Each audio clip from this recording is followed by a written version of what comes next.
माननीय स्वतंत्र देव सिंह जी,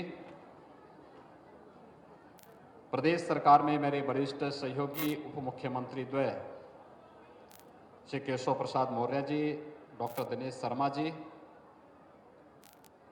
प्रदेश सरकार में वरिष्ठ मंत्री वित्त, संसदीय कार्य और चिकित्सा शिक्षा के मंत्री श्री सुरेश कुमार खन्ना जी, भारतीय जनता पार्टी के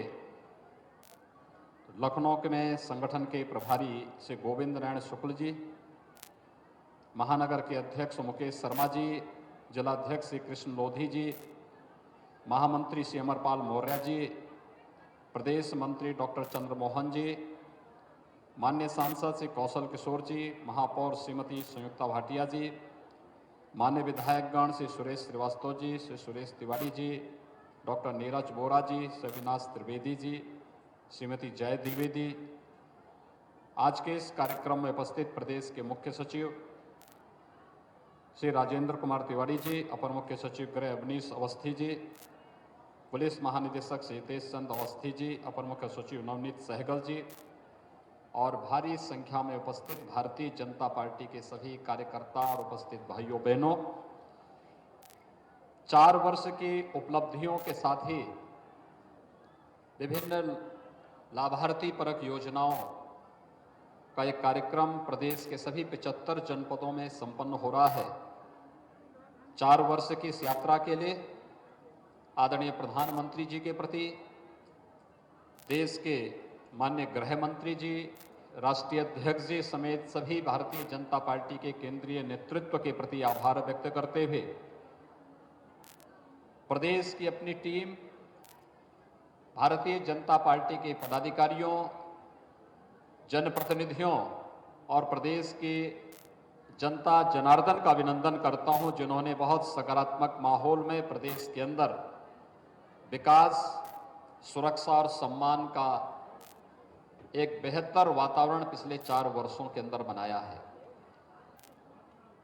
भाइयों बहनों, 4 वर्ष का एक कार्यकाल प्रदेश का रिफॉर्म का, परफॉर्म का और ट्रांसफॉर्म का रहा है। आज से 4 वर्ष पहले उत्तर प्रदेश का कोई नागरिक देश के अंदर या दुनिया के अंदर कहीं जाता था तो लोग उसे शक की निगाह से देखते थे, हीन भावना के साथ देखते थे, क्योंकि उन्हें लगता था ये कैसे प्रदेश में है जहां पर कानून व्यवस्था नाम की कोई चीज नहीं, जहां पर भ्रष्टाचार का बोलबाला है, जहां पर अराजकता है, कोई पर्व और त्योहार शांतिपूर्ण ढंग से नहीं मनाए जा सकते हैं। ये उस प्रदेश के हाल थे जो प्रदेश भारत की धार्मिक और आध्यात्मिक व्यवस्था की आत्मा कहा जाता है। मर्यादा पुरुषोत्तम भगवान श्री राम की जन्मभूमि उत्तर प्रदेश, लीलाधारी भगवान कृष्ण की जन्मभूमि उत्तर प्रदेश, मां गंगा और मां यमुना का संगम स्थल उत्तर प्रदेश, तमाम अन्य आध्यात्मिक और देश को दुनिया के सामने एक नई पहचान के रूप में रखने वाले महापुरुषों की भूमि उत्तर प्रदेश, देश को सर्वाधिक प्रधानमंत्री देने वाला प्रदेश, किस भाव से, किस कदर शक की निगाहों से घिरा हुआ था, ये किसी से छुपा हुआ नहीं था।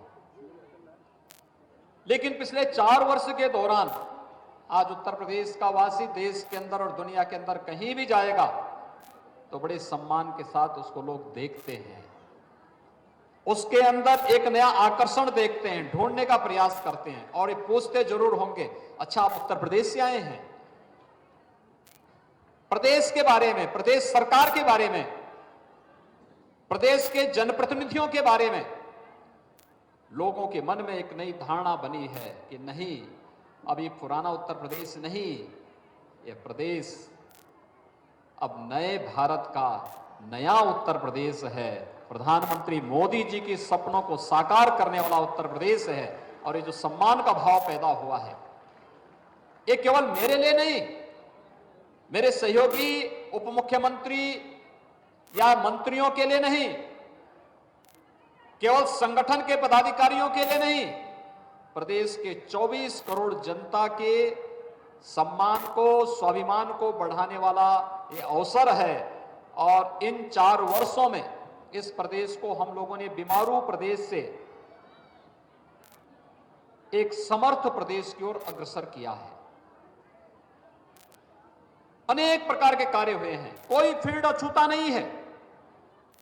हमने 2017 के प्रारंभ में विधानसभा चुनाव जब प्रदेश के अंदर प्रारंभ हुए थे, उस समय लोक कल्याण संकल्प पत्र जारी किया था और लोक कल्याण संकल्प पत्र को हम लोगों ने गीता मान करके उसके एक एक पंक्ति को अक्षरशः पालन करने का प्रयास किया और उसको धरातल पर उतार करके लोक कल्याण का पथ प्रशस्त करके प्रदेश को आज बीमारू से समर्थ प्रदेश बनाने में सफलता प्राप्त की।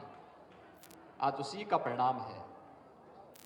कोई भी फील्ड हो प्रदेश के अंदर, उसमें प्रदेश आज देश के अंदर अपना एक विशिष्ट स्थान रखता है।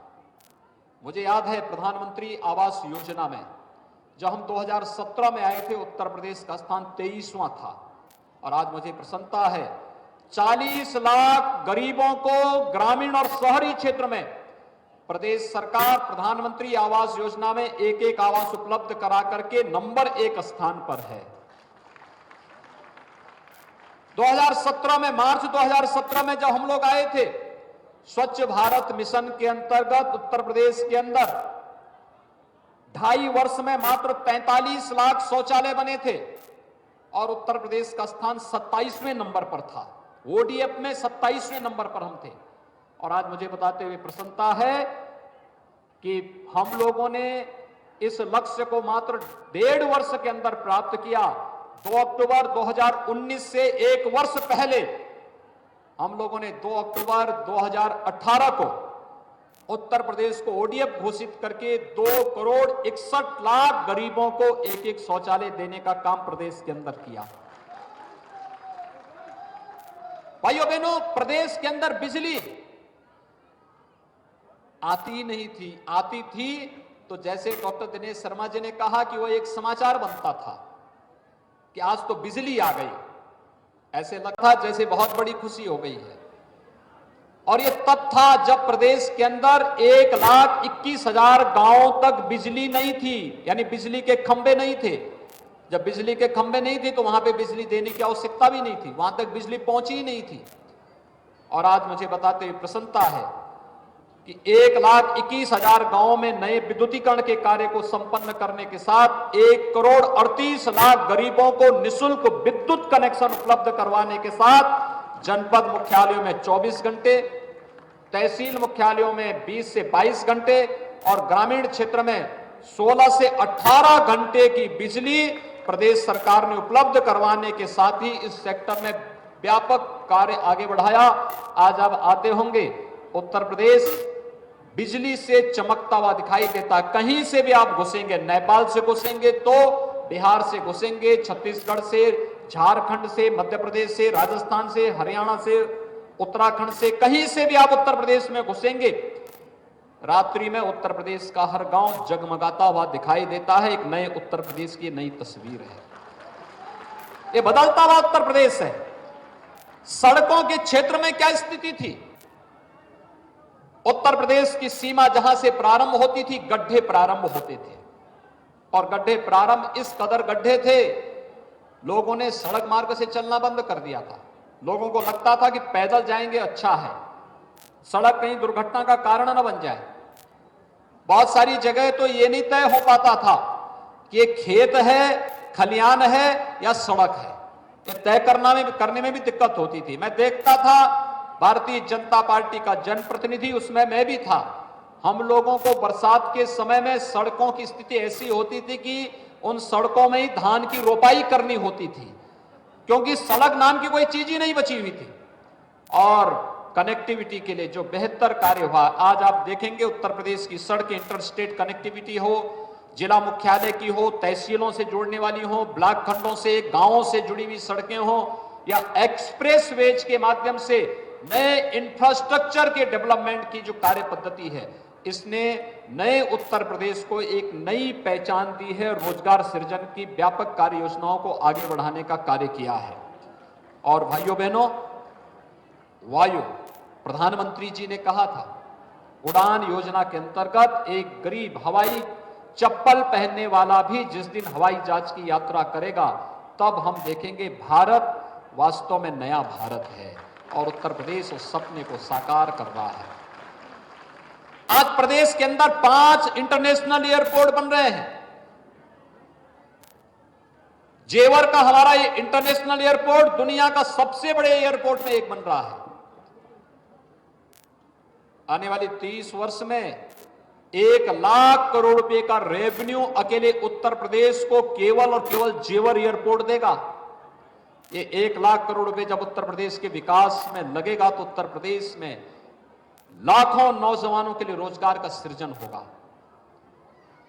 लाखों नौजवानों के लिए रोजगार का सृजन होगा।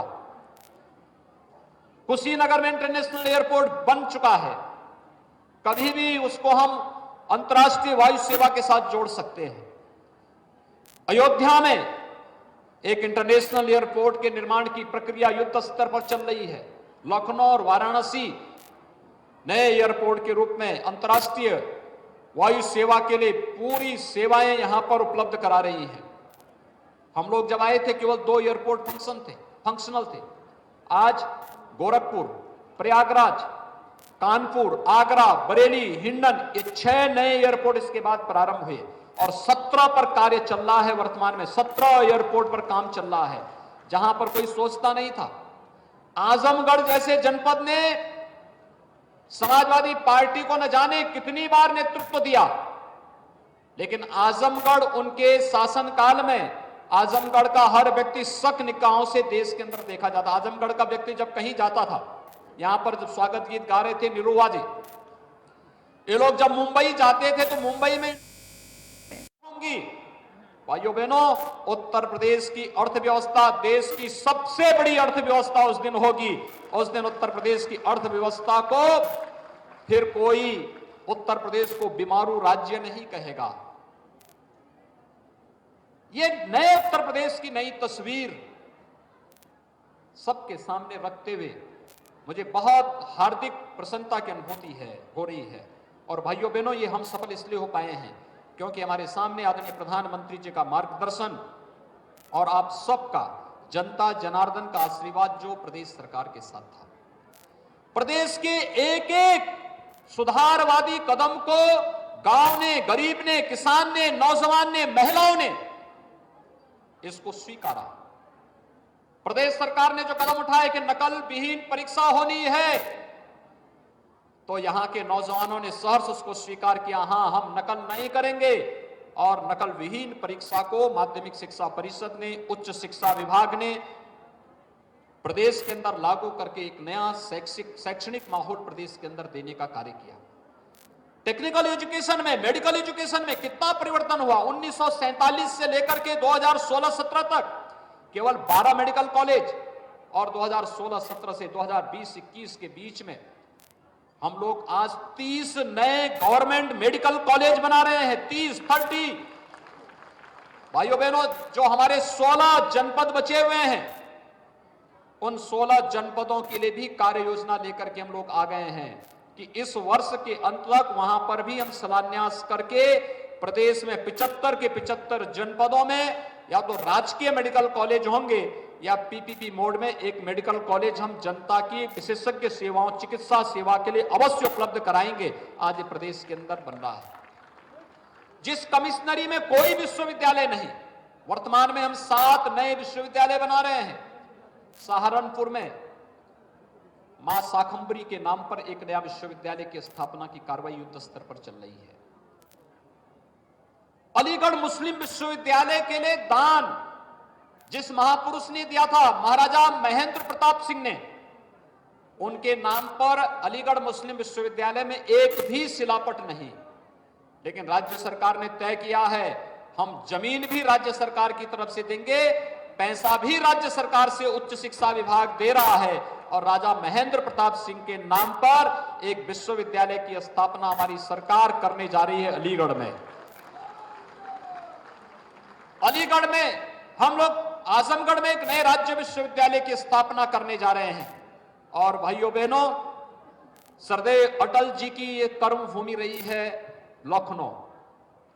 लखनऊ में हम लोगों ने प्रदेश के जितने भी मेडिकल कॉलेजेज हैं इन सब के एक विश्वविद्यालय, चिकित्सा विश्वविद्यालय, अटल बिहारी वाजपेयी चिकित्सा विश्वविद्यालय की स्थापना लखनऊ में युद्ध स्तर पर प्रारंभ हो रहा है। प्रदेश के अंदर विधि विश्वविद्यालय प्रयागराज में स्थापना की कार्रवाई युद्ध स्तर पर चल रही है, तो साथ साथ आयुष विश्वविद्यालय गोरखपुर में स्थापित होगा। और एक प्रदेश के अंदर हम लोग अपराध की बढ़ती प्रकृति को ध्यान में रखते हुए, उसको ध्यान में रख करके भी प्रदेश सरकार ने कार्य योजना तैयार की है। लखनऊ के अंदर UP state police and forensic institute की स्थापना करने की कार्रवाई भी प्रदेश के अंदर हम लोग यहां प्रारंभ करने जा रहे हैं। यानी हर एक क्षेत्र में कुछ न कुछ परिवर्तन हुआ है और ये परिवर्तन प्रदेश को, प्रदेश की प्रति व्यक्ति आय को बढ़ाने में, प्रदेश में निवेश की संभावनाओं को आगे बढ़ाने के लिए, यानी व्यवसाय की सुगमता, ईज ऑफ डूइंग बिजनेस के लिए, उचित माहौल बनाने के लिए और प्रदेश के अंदर प्रदेश की अर्थव्यवस्था को एक नई ऊंचाइयों तक पहुंचाने के लिए हम लोगों ने बड़ी मुस्तैदी के साथ ईमानदारी पूर्वक प्रयास किया। आज उसके परिणाम हम सबके सामने हैं। ईज ऑफ डूइंग बिजनेस की जब हम बात करते हैं, जब व्यवसाय की सुगमता की बात करते हैं, तो जीवन की सुगमता भी उसमें उतना ही महत्वपूर्ण है। गरीब को आवास, गरीब को शौचालय, गरीब को विद्युत कनेक्शन, गरीब को रसोई गैस का निःशुल्क कनेक्शन, गरीब को रसोई विद्युत के भी निःशुल्क कनेक्शन, प्रधानमंत्री किसान सम्मान की योजना हो, खाद्यान्न उत्पादन की योजना हो, प्रधानमंत्री स्टैंड अप की योजना हो, प्रधानमंत्री स्टार्टअप की योजना हो, मेक इन इंडिया को एक नए रूप में आगे बढ़ाने का हो और ओडीओपी और आत्मनिर्भर भारत की नींव के रूप में परंपरागत उद्यम को आगे बढ़ाने का कार्य हो। उत्तर प्रदेश ने इन सभी क्षेत्रों में व्यापक परिवर्तन करके दिखाया है। और आज जब प्रदेश सरकार अपने 4 वर्षों की सफलता की इस कहानी को आगे बढ़ा रही है, प्रदेश की कानून व्यवस्था के बारे में मैंने पहले भी कहा, यहां दंगे होते थे, हर दूसरे दिन दंगे होते थे, तीसरे दिन दंगे होते थे, महीनों महीनों कर्फ्यू रहता था। और आज मुझे बताते हुए गौरव की अनुभूति हो रही है, जब सरकार अपना 4 वर्ष का कार्यकाल संपन्न करने जा रही है, प्रदेश के अंदर 4 वर्ष के अंदर एक भी दंगा नहीं हुआ है। अपराध और अपराधियों के प्रति जीरो टॉलरेंस की नीति के तहत जो कार्य प्रारंभ हुआ, आज उसका परिणाम है। अपराधी आज या तो जेल के अंदर है या प्रदेश छोड़ करके कहीं मुंह छुपा करके बैठा हुआ है। उसको प्रदेश के अंदर आने का वो दुस्साहस नहीं कर सकता है। उसे मालूम है कि उत्तर प्रदेश के अंदर रूल ऑफ लॉ को हम पूरी मुस्तैदी के साथ लागू करेंगे और प्रदेश के अंदर कानून के साथ खिलवाड़ करने की छूट किसी को नहीं देंगे। बहन और बेटियों की सुरक्षा के लिए पूरी प्रतिबद्धता के साथ कार्य करेंगे। आज इसके व्यापक परिणाम हर एक क्षेत्र में देखने को मिले हैं और इसने प्रदेश में निवेश की संभावनाओं को आगे बढ़ाया है। ये वही उत्तर प्रदेश है जहां नौकरियां बिकती थी। परिवार और खानदान नौकरी के विज्ञापन निकलते ही वसूली के लिए प्रदेश के अंदर अलग अलग, कहीं चाचा, कहीं भतीजा, कहीं मामा, कहीं काका, ये सब महाभारत के सभी रिश्ते एक साथ सामने आ जाते थे। आज प्रदेश के अंदर 4 लाख नौजवानों को सरकारी नौकरी मिली, 35 लाख युवाओं को निजी क्षेत्र में हुए निवेश के कारण नौकरी मिली, 3 करोड़ से अधिक नौजवानों को प्रदेश के अंदर रोजगार और स्वतः रोजगार के साथ जोड़ने में सफलता प्राप्त हुई। और कोरोना प्रबंधन में सेवा ही संगठन और प्रधानमंत्री जी के मार्गदर्शन में प्रदेश सरकार ने जो बेमिसाल कीर्तिमान स्थापित किए, विश्व स्वास्थ्य संगठन को भी प्रदेश सरकार की सराहना करने के लिए मजबूर होना पड़ा। और आज भाइयों बहनों, हम लोग सभी अपने आप को सुरक्षित महसूस कर रहे हैं, लेकिन अभी एक लंबी यात्रा को लेकर के हम सबको तैयार होना है। ये सब सफलता एक टीम वर्क, सबको एक साथ मिलकर के चलने की जो प्रवृत्ति रही है। सरकार मंत्री परिषद कार्य योजना बनाती थी, नीतियां बनाती थी, प्रशासनिक टीम उसको क्रियान्वित करती थी, कार्यकर्ता घर घर ले जाकर के उसको पहुंचाने का काम करता था और मीडिया के माध्यम से एक एक जन तक और देश और दुनिया तक प्रदेश के इन समाचारों को पहुंचाने का काम होता था। ये टीम वर्क जब एक साथ चली तो उसके परिणाम भी प्रदेश के अंदर उसी सकारात्मक और सार्थक रूप में हम सबको देखने को मिले। और हम लोगों ने भी 4 वर्ष के दौरान कभी ये नहीं माना कि काम ज्यादा है, काम का लोड हम लोगों को कभी विचलित नहीं किया, चुनौती हमें कभी विचलित नहीं की, क्योंकि हमने इस बात को माना है। मैं जो श्री मंगल सिंह सुमन जी ने इस बात को कहा था कि सागर की अपनी क्षमता है पर मांझी भी कब थकता है, जब तक श्वासों में स्पंदन है उसका हाथ नहीं रुकता है। और भाइयों बहनों, इसी भाव के साथ हम लोगों ने 4 वर्षों तक निरंतर कार्य किया है, प्रयास किया है और आगे भी इसी विश्वास के साथ हम लोग कार्य करना चाहते हैं।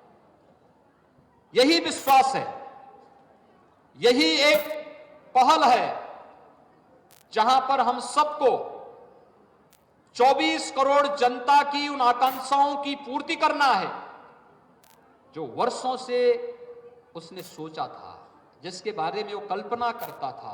कभी सोचता था फलाने राज्य में ऐसा हो रहा है, यूपी में क्यों नहीं हो सकता है। उसकी 24 करोड़ जनता की उन आकांक्षाओं को एक नई उड़ान देने का यह अवसर है और इसका श्रेय भारतीय जनता पार्टी के कार्यकर्ताओं को जाता है कि वह उसे घर घर तक पहुंचाने का कार्य कर रहा है।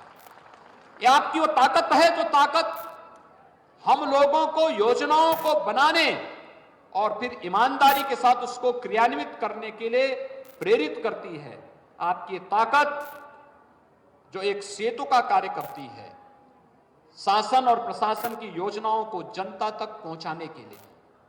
और आज के उस अवसर पर मैं प्रदेश की जनता का अभिनंदन करता हूं, भारतीय जनता पार्टी के कार्यकर्ताओं को 4 वर्ष की सफलता के लिए हृदय से बधाई देता हूं। प्रधानमंत्री मोदी जी के प्रति, राष्ट्रीय अध्यक्ष जी के प्रति, माननीय गृह मंत्री जी के प्रति, भारत सरकार के उन सभी माननीय मंत्रियों, कैबिनेट के उन सभी माननीय सदस्यों के प्रति हृदय से आभार व्यक्त करता हूं जिन्होंने प्रदेश की सफलता की कहानी में पग पग पर अपना सहयोग किया और इन्हें निरंतर एक नई दिशा देने का प्रयास किया। मेरा आप सबसे ये आग्रह होगा, जन गंगा के ज्वार लहर तुम प्रवाहमान रहना, पहरुए सावधान रहना। सावधान रह करके इस लड़ाई को बहुत मजबूती के साथ आगे बढ़ाने की आवश्यकता है, क्योंकि Uttar Pradesh ease of doing business में 14वें स्थान से दूसरे स्थान पर आया है। उत्तर प्रदेश छठी अर्थव्यवस्था से आज दूसरी अर्थव्यवस्था बना है। उत्तर प्रदेश की प्रति व्यक्ति आय पहले से दुगनी हुई है, यानी 4 वर्ष में दुगनी हुई है, लेकिन हमें इसे 3 गुने तक पहुंचाना है। ईज ऑफ डूइंग बिजनेस में और अर्थव्यवस्था में नंबर 1 का स्थान उत्तर प्रदेश को प्राप्त करना ही है। और इस लक्ष्य को लेकर के अगर हमें आगे बढ़ना है तो हमें निरंतर सावधान होकर के अपने इस डगर को लक्ष्य पर चलते हुए अपने लक्ष्य को प्राप्त करना है। इस विश्वास के साथ मैं एक बार फिर से प्रदेशवासियों का अभिनंदन करता हूं, आप सबको हृदय से बधाई देता हूं। 4 वर्ष की असफलता आपके लिए एक नई राह और एक नई दिशा तो दिखाएं, लेकिन कहीं भी हमें उन्माद और अहंकार से न भरे, बल्कि हम और सावधानी के साथ और उमंग और उत्साह के साथ अपने लक्ष्यों को प्राप्त करने की दिशा में अग्रसर हों।